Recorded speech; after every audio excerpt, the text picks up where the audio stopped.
नमस्कार, India voice देख रहे हैं आप और मैं हूं आपके साथ शिवम दुबे। इंडिया वॉइस के खास कार्यक्रम देवभूमि समाचार में आप सबका स्वागत है। बुलेटिन की शुरुआत करेंगे खबर काशीपुर से है, जहां मुख्यमंत्री पुष्कर सिंह धामी ने काशीपुर पहुंचकर कैबिनेट मंत्री कैलाश चंद्र गहतोड़ी के घर पहुंचकर परिवारजनों से मुलाकात की और ढांढस बंधाया। साथ ही मुख्यमंत्री पुष्कर सिंह धामी ने अधिकारियों के साथ समीक्षा बैठक की, भाजपा कार्यकर्ताओं से रूबरू भी हुए। स्थानीय स्पोर्ट्स स्टेडियम में बने हेलीपैड पर वरिष्ठ भारतीय जनता पार्टी के नेता दीपक बाली और दूसरे भाजपाइयों ने मुख्यमंत्री को बुके देकर स्वागत किया।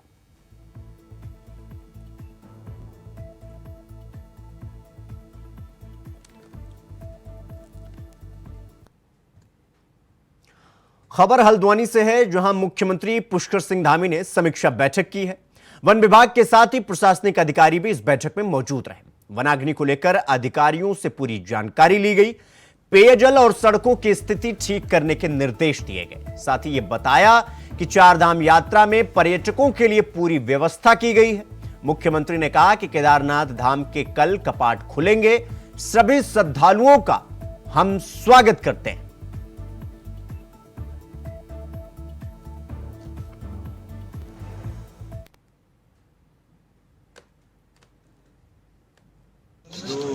हमारे लिए बड़ी चुनौती की आज आवाज आ रही है।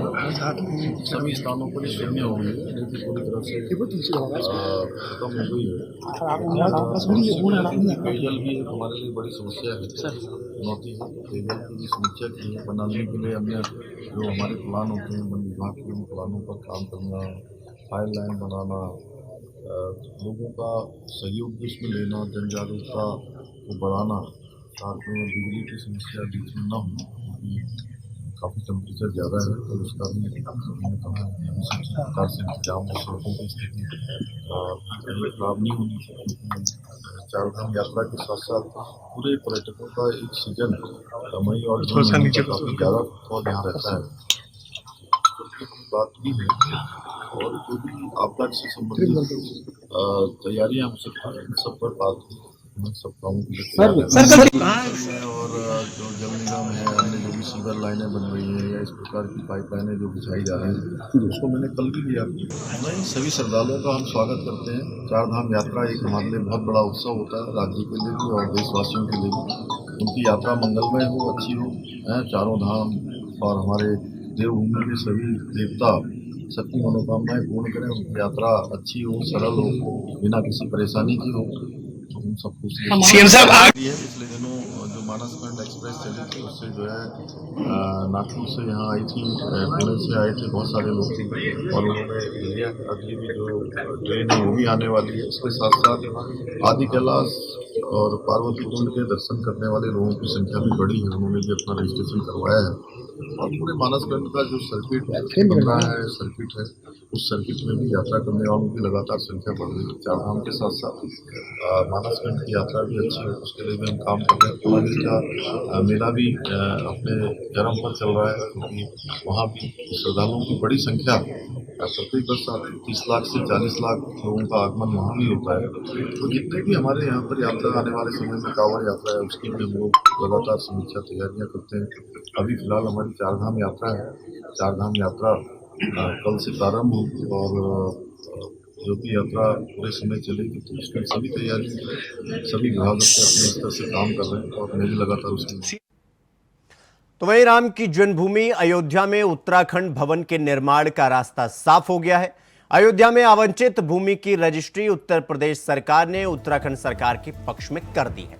मुख्यमंत्री धामी ने यूपी के मुख्यमंत्री को इसके लिए धन्यवाद देते हुए ये कहा कि अब जल्द डीपीआर तैयार की जाएगी। प्रदेश कांग्रेस ने भी सरकार के इस फैसले पर खुशी जताई है। कांग्रेस प्रदेश प्रवक्ता का यह कहना है कि अयोध्या में उत्तराखंड भवन बनाना खुशी की बात है, लेकिन केदारनाथ धाम में हो रहे निर्माण कार्यों पर सवाल खड़े करते हुए यह कहा कि सरकार अगर धर्म की बात कर रही है तो अयोध्या के साथ चारों धामों पर सरकार को ध्यान देना चाहिए। तो वहीं भाजपा के प्रदेश प्रवक्ता ने कांग्रेस प्रदेश प्रवक्ता के बयान पर पलटवार करते हुए कहा कि धर्म के नाम पर राजनीति और तुष्टीकरण करना कांग्रेस की पुरानी प्रथा रही है, पुरानी आदत है और सरकार को, बीजेपी पार्टी को कांग्रेस के सर्टिफिकेट की जरूरत नहीं।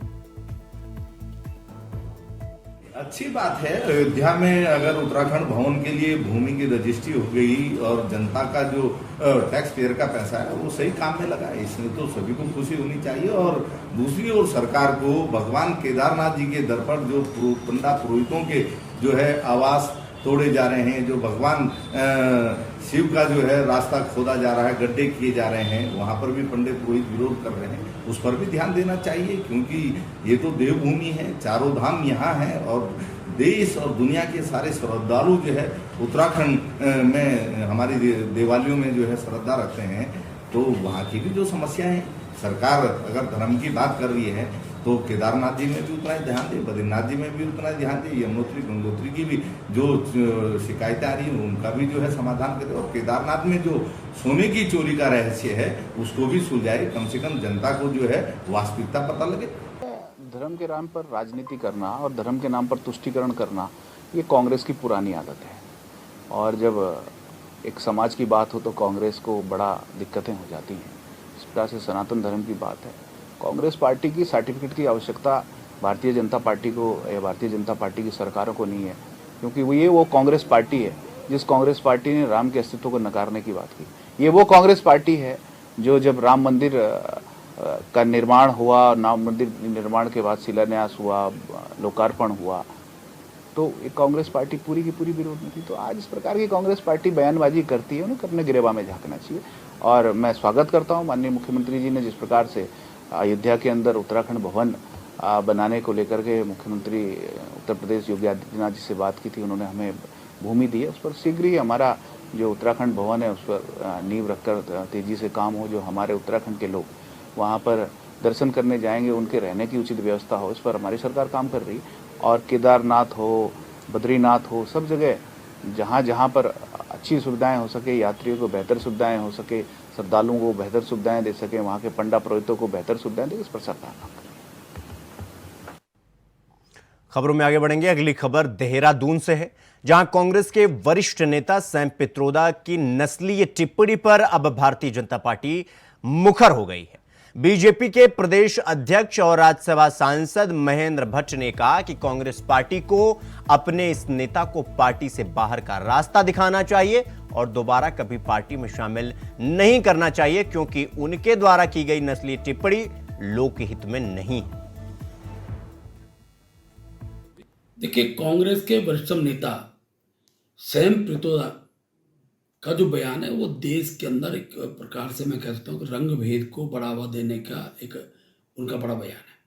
खासतौर पर भारत की एकता अखंडता को भंग करने वाला बयान है।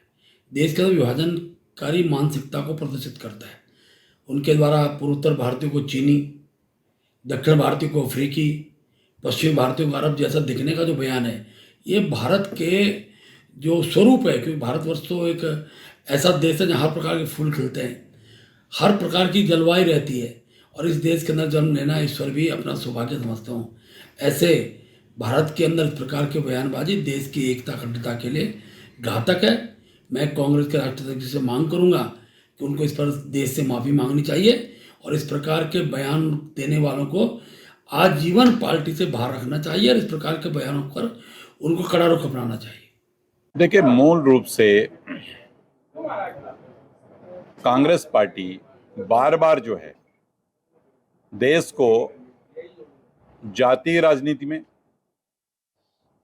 देश के अंदर तुष्टीकरण की राजनीति, और अब तो हद ये हो गई कि देश को जाति धर्म से भी ऊपर उठकर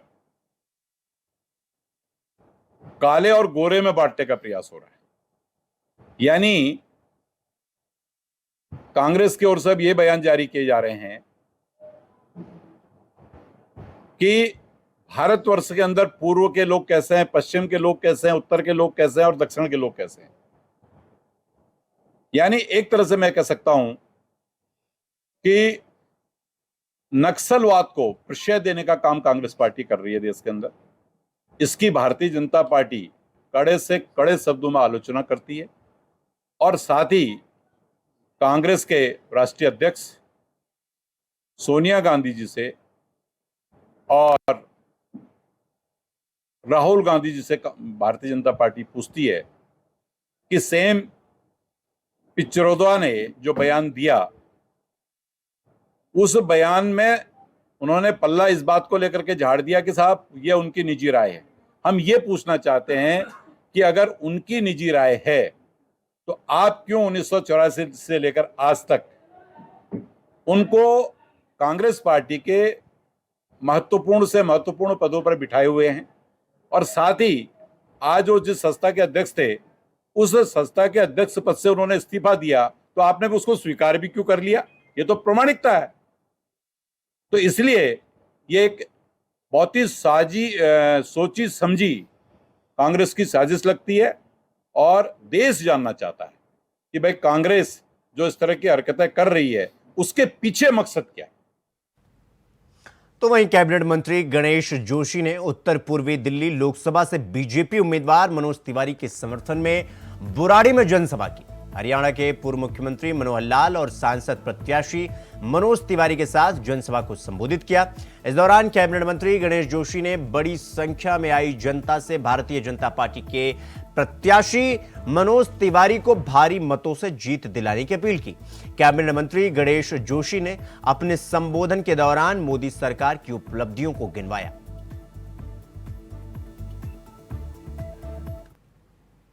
भारतीय जनता पार्टी को पूरे देश के अंदर अपार समर्थन मिल रहा है।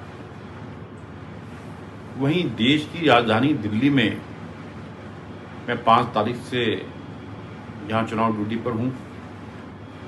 उत्तरी पूर्वी लोकसभा मुझे दी गई है। दिल्ली की सातों सीटें भारतीय जनता पार्टी जीतने वाली है, और उत्तर पूर्वी लोकसभा में लोगों के अंदर एक रोष है। जिस प्रकार से कांग्रेस के प्रत्याशी कन्हैया कुमार ने मुस्लिम वोटों का हवाला देते हुए कहा कि मेरी गिनती 5 लाख से शुरू होगी, कि 5 लाख मुस्लिम वोट हैं, उसका बहुसंख्यक समुदाय में एक रिएक्शन हुआ है। सारा हिंदू एकजुट हुआ है। उन्होंने कहा कि अगर कन्हैया 5 लाख से शुरू होता है तो मनोज तिवारी जी 12 लाख से शुरू होते हैं। और कन्हैया कुमार को जो एक बाहरी कैंडिडेट है, जिनको पिछले चुनाव में 4,20,000 मतों से भारतीय जनता पार्टी के प्रत्याशी ने वहां पर हराया था, मनोज तिवारी जी उस रिकॉर्ड को तोड़ने वाले हैं, और उससे दुगने अंतर से कन्हैया यहां से हारने वाला है। ये दृश्य मुझे यहाँ पर दिखाई दे रहा है। जहाँ भी हम जा रहे हैं पूरा देश मोदीमय है, पूरा देश राममय है। आज मुकाबला राम भक्तों और राम विरोधियों के बीच में है। आज मुकाबला राष्ट्रभक्त और देशद्रोहियों के बीच में है। यही वो कन्हैया है जिसने JNU के अंदर कहा था, भारत तेरे टुकड़े होंगे इंशाअल्लाह इंशाअल्लाह। तो दिल्ली की लोगों की मेमोरी बहुत तेज है, याददाश्त कोई कमजोर नहीं है।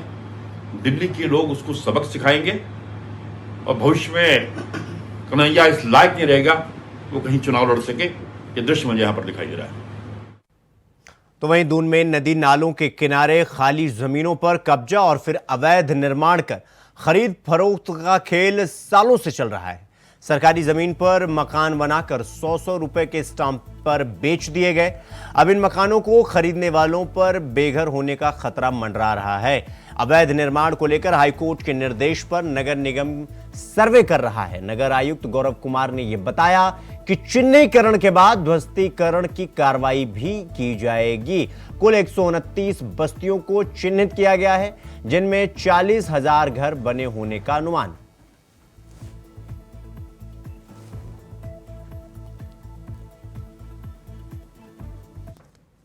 माननीय न्यायालय से संबंधित है, और अतिक्रमण के विरुद्ध कार्रवाई करना हमारा दायित्व भी है, तो उसी क्रम में ही कार्रवाई की जा रही है। कोई भी प्रक्रिया विधि विरुद्ध नहीं की जा रही है, विधि अनुसार ही सारे कार्य किए जा रहे हैं।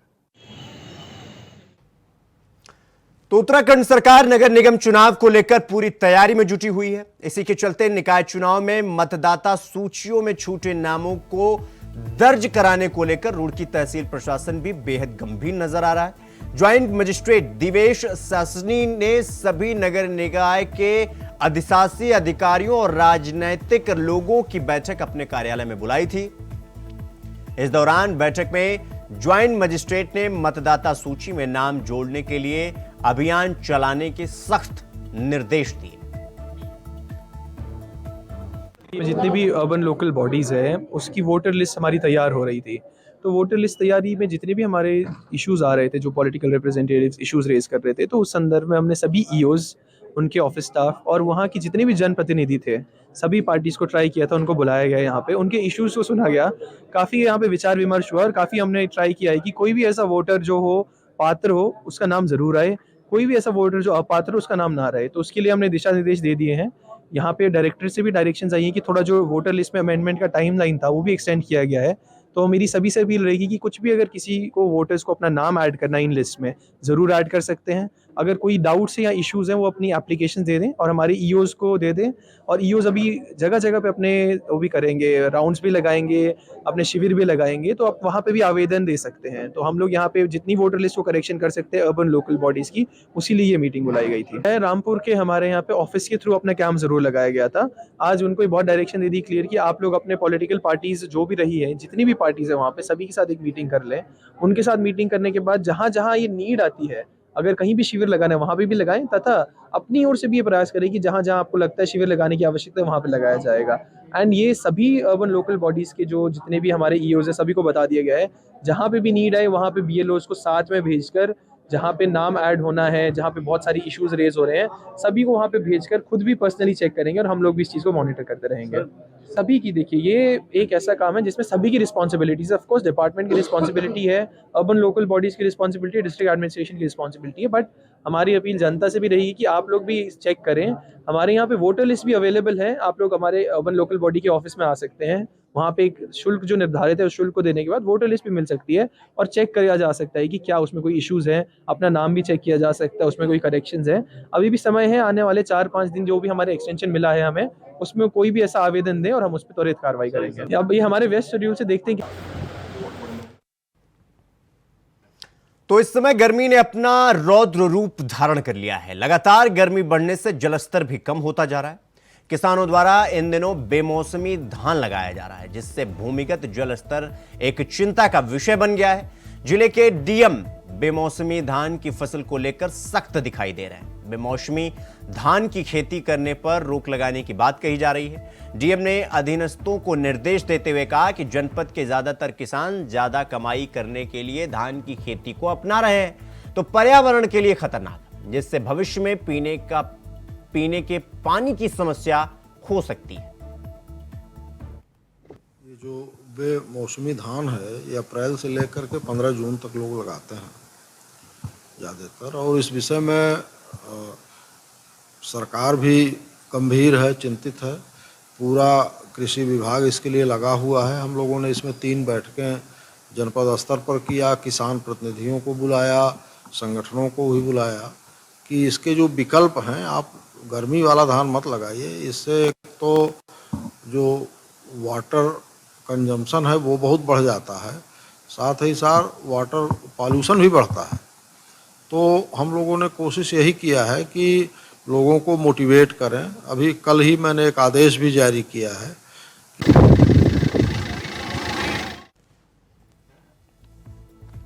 तो गर्मी का कहर और जलस्तर इसकी वजह से कम होता चला जा रहा है, जिसकी वजह से जिलाधिकारी ने लगातार गाइडलाइन जिलाधिकारी दे रहे हैं। बेमौसमी धान की फसल पर रोक लगाने की बात कही जा रही है। तो लगातार गर्मी जैसे जैसे बढ़ रही है, पानी का जो जलस्तर है वो कम होता चला जा रहा है। वहीं देहरादून के रायपुर थाना क्षेत्र में एक कबाड़ की दुकान में धमाका होने से 8 लोग घायल हो गए, जिनमें 3 की हालत गंभीर बनी हुई है। सूचना के बाद घटनास्थल पर पहुंची पुलिस में सभी घायलों को अस्पताल भिजवाया, जहां सभी का इलाज चल रहा है। पुलिस की प्रारंभिक जांच से यह सामने आया कि दुकान में मोटार को तोड़ने की कोशिश में यह हादसा हुआ।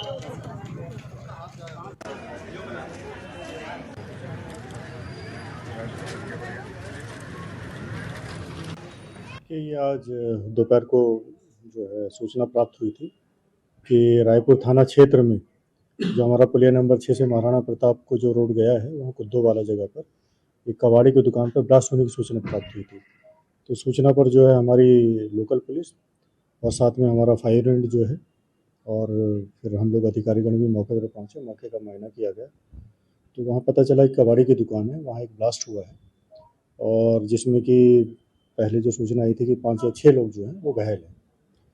तो मौका मुआयना किया गया और उसके बाद जो है वहाँ पर जो हमारी फ्यूल यूनिट है और उसके साथ-साथ जो हमारी बॉम्ब डिस्पोज़ल स्क्वाड है, उसको भी मौका मुआयना जो है करवाया गया है। अभी छानबीन हमारी जारी है।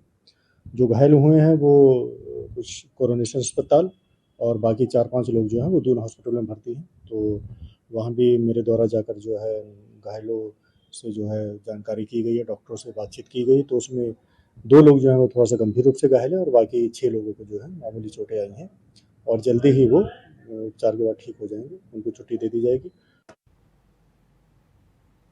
तो देवभूमि समाचार में फिलहाल अभी के लिए बस इतना ही। देश और दुनिया की तमाम खबरों को देखने के लिए देखते रहिए इंडिया वॉइस। नमस्कार।